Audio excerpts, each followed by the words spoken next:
Wala ka naman makikita. Oo nga, okay lang sir. Gusto ko lang makita yung Kasi ano, pinagkaguluhan na itong kayamanang ito. pinagkaguluhan.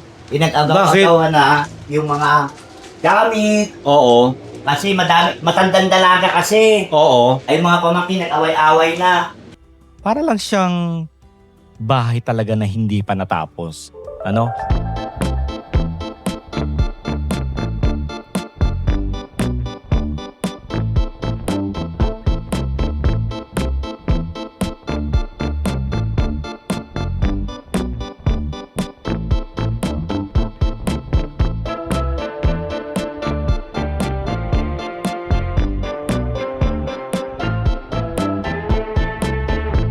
Batangas.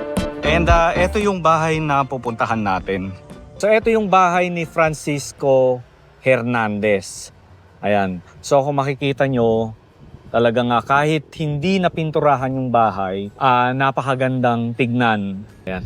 Liga, pasok tayo sa loob. So etong bahay na ito mga kaitsubero, this is more than 100 years old. Ayan.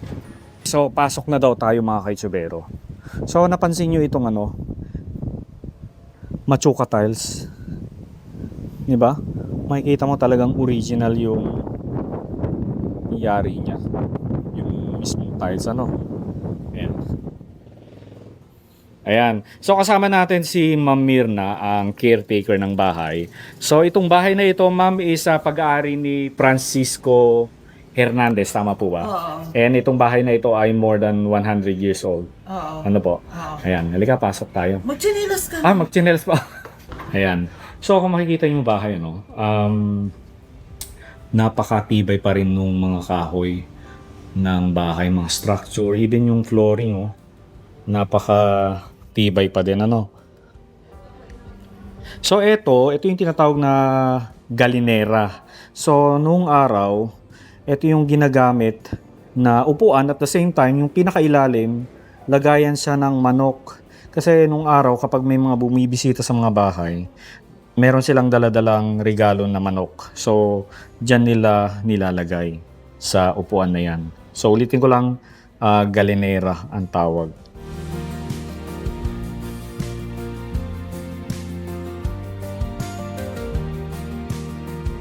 So, malinis ang bahay, mga kaitsubero. Talagang inaalagaan nila.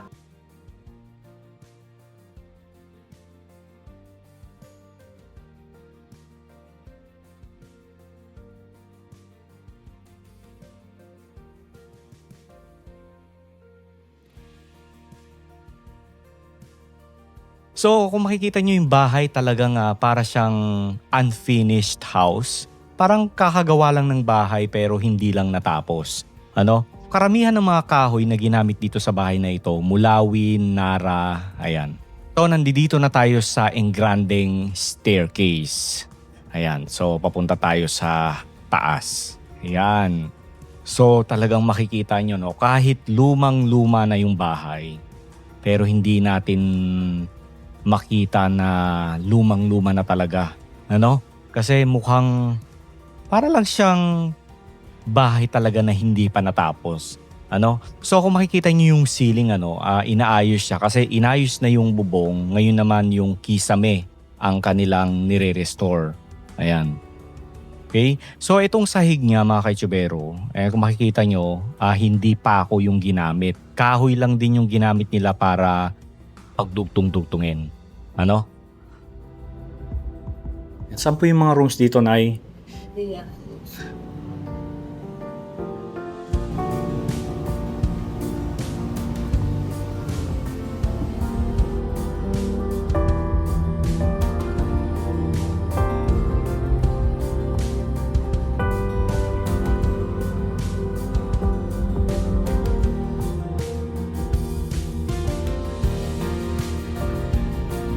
Okay, so dito naman tayo sa kabilang bedroom.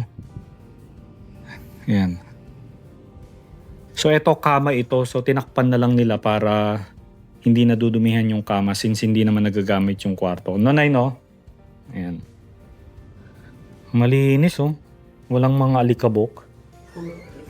Dito naman tayo. So ganun din, hindi rin ito nagagamit. So yung kama, tinagilid na lang nila. Tapos, kung maglilinis sila, iusog na lang para nalilinis dun banda. No, Nay, no? Tapos, eto yung CR.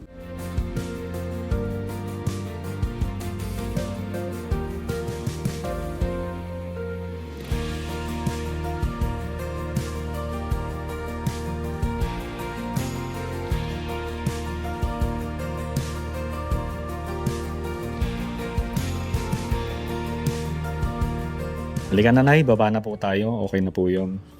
Maraming salamat po, Nay. Ulitin ko lang itong bahay na ito ay more than 100 years old. So, ito ay pag-aari ni Francisco Hernandez, itong bahay na ito. Pero yung kanilang mga anak ay nasa ibang bansa. Pero kahit wala sila rito sa Pilipinas, gaya nga ng sabi ko kanina, ay mini-maintain pa rin nila itong bahay. So meron pa rin silang pagpapahalaga sa kanilang heritage house. Ayan. Ayan o.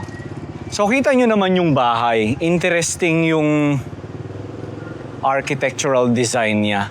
Yung bahay na ito, nung pumunta kami, nung na-feature namin itong bahay, eto parang mistulang gubat. Puro mga damo. Pero ngayon, nalinisan na nila. Ang ganda. Kita nyo naman yan. Oh.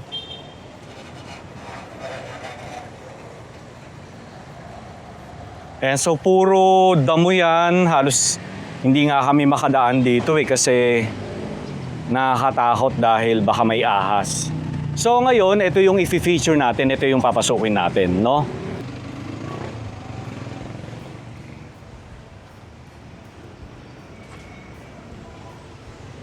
Papasok ba tayo sa loob, Miss Mirna? Ay, hindi ko lang kaya rito. So baka daw may ahas. Saan kaya banda? Kasi dati ito, Oo nga di ba? Nung galing tayo dito, kaya madami. napakaganda yun. Actually, pwede pa siyang i-restore kaya lang, may ibang parts ng bahay, kailangan na siyang palitan, no?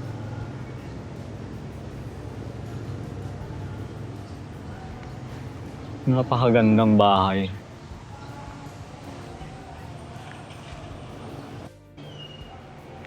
Grabe, ang lakas ng music. So kapag music na lang ipi-play natin, Diba? So ito yung azotea. Akyat nga tayo.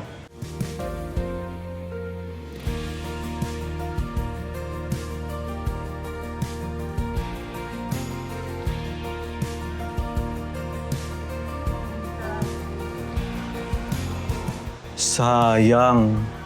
Ang sira-sira na, oh. Ang taas nito, ang taas. Oo nga, eh. Alam mo bang, Ano, sir? yung bahay namin, Oo. lola ko, saka yung matandang dalaga na may-ari nito, at saka yung ama ng in-interview mo, Si Mama Alice. magkakapatid, luntok. So, sir, papasok ba tayo sa loob? Wala ka naman makikita. Oo nga, okay lang, sir. Gusto ko lang makita yung Kasi pinagkaguluhan na itong kayamanang ito, pinagkaguluhan. pinag-agaw-agawan na yung mga gamit, Oo. kasi matandang dalaga kasi. Oo. Ay mga pamangkin, nag-away-away na. Laban doon na ito, underfloor pa ito sa habulang-habulang pa. Ay, ganoon. Oo. Sayang. Ano, sir, naghahabulan yung mga kapatid? Kami, Mga mga apo-apo na nagpapangapangagaw. kaya hindi ito naipaayos. Hindi na maaayos at yung hatian ay hindi magkaintindihan. Yung mga, yun lang ang problema, sir, ano? Oo, sa ay, Socket tayo. Sana si Black? Miss Black, halika, kasama ka. Experience. Socket tayo. Ang tarik naman itong hagdan. wala na eh. Talaga wala na. Pero sir, matibay pa yung sahig, Halos wala. lalo na yung hagdan. 30 years na eh. Ay, ganoon. Abandon. Ako 30 years. ginawa na. Ay, oo. Talagang, anong tawag ba doon? Niransak na kung ano-ano. May nakuha bang kayamanan dito? Marami lupa pa yan. So yung mga gamit dito sir, nasan na? Kanya-kanyang. Kanya-kanyang hakot na. Sino mauna? Ay, yun na. Yun minsan yung problema sa mga ibang mga magmamana ng isang bahay, ano? Di ba? Tapos, yung iba nag-aaway-away pa sila dahil sa mamanahin. Ito, malambot na dito. Wala na. 30 years na abandon. Ikaw daw hindi malalambot. Oo. Baka mahulog pa ako. Oo nga, sir. Baka maharap na yan. Hindi, may part na matigas. Baka mabit. Oo, marupok na talaga siya mga kaitsubero. Huwag na kayo dito, dyan na lang kayo. Ha? 1930. Ha? 5. Net model na rin ito eh. 1905 pa to. Ate mo ito. Ay, ang ganda ng hagdan. Yung hagdan hindi pa na ano, talagang hindi makagat ng anay. Sir, hindi nyo na lang ibenta. I mean, yung mga material ng kahoy, yung kahoy mismo. O sa susunod, eh malapit. Di ba? Oo. O pag binenta mo, sir, akin na tong hagdan. Oo, ate mo, ang ganyan. Hagdan, oh. Ay, hindi Oo, makagat ito ng anay. matibay. Oo. Ay, oo nga, no? May anay na, oh. Tingnan mo. Ay, oo. Ay, oo, may anay na pero yung mismong yung, walang ano. makagat nga, hindi nabubungi yung anay. O, sino sa inyo ang ano, gustong bumili nito if ever na ibenta nila itong mga kahoy? I'm sure ito, sir, maraming bibili nito. Marami pa. Oo.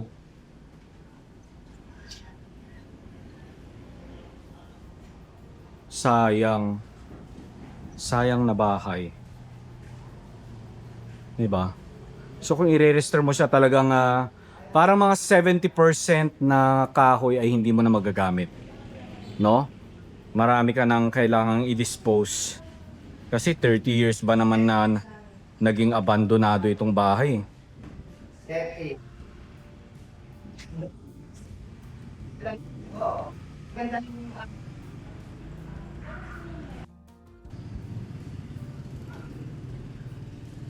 Hindi ba mga kaitsubero, wala ka nang papakinabangan. No?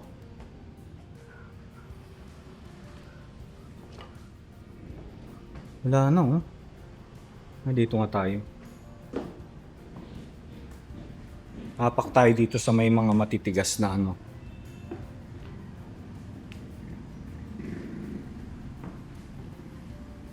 Sayang, oh, ito yung gusto ko kanina eh. Yung may ano niya, may balkonahe, kaya lang sira na, hindi na tayo makapunta doon.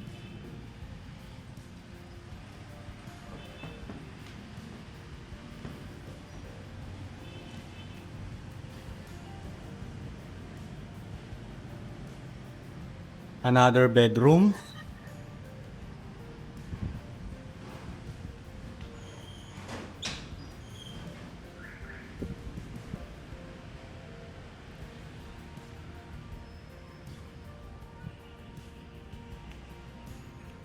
Sayang.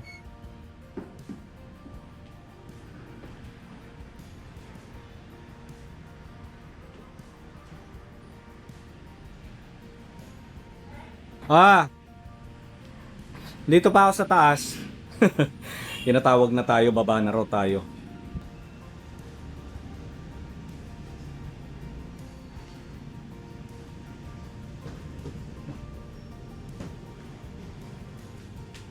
Buti Miss Black di ka na umakyat.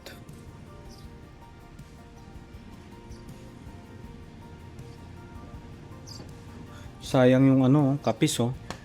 Ano, tibay pa oh. Actually, pwede pang i-restore yung ano. Pwede pang ayusin yung mga window, matibay.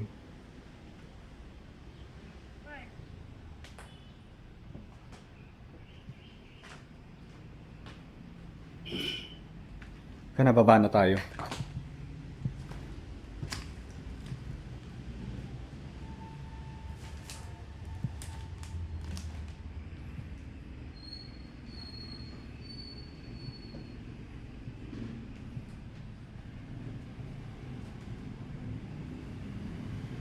Ay. Di ba mga kaitsibero, minsan talaga nga nakakapanghinayang yung mga bahay na hindi na naalagaan, ano.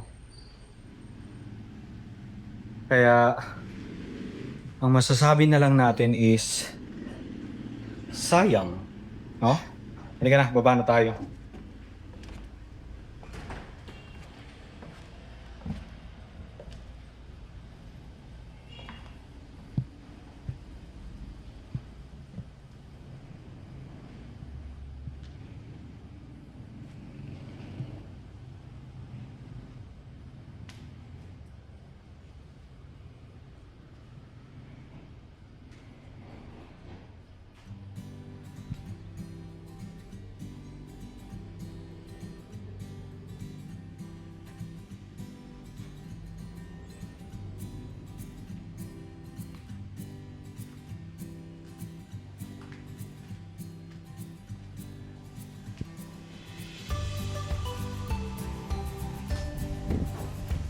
Sayang. So lahat ito property nila, no? Lahat itong nandito. Ang lawak. Ah? Kakapatid sila yun doon. Ito. Oo. Ito yung azotea, oh. Azotea.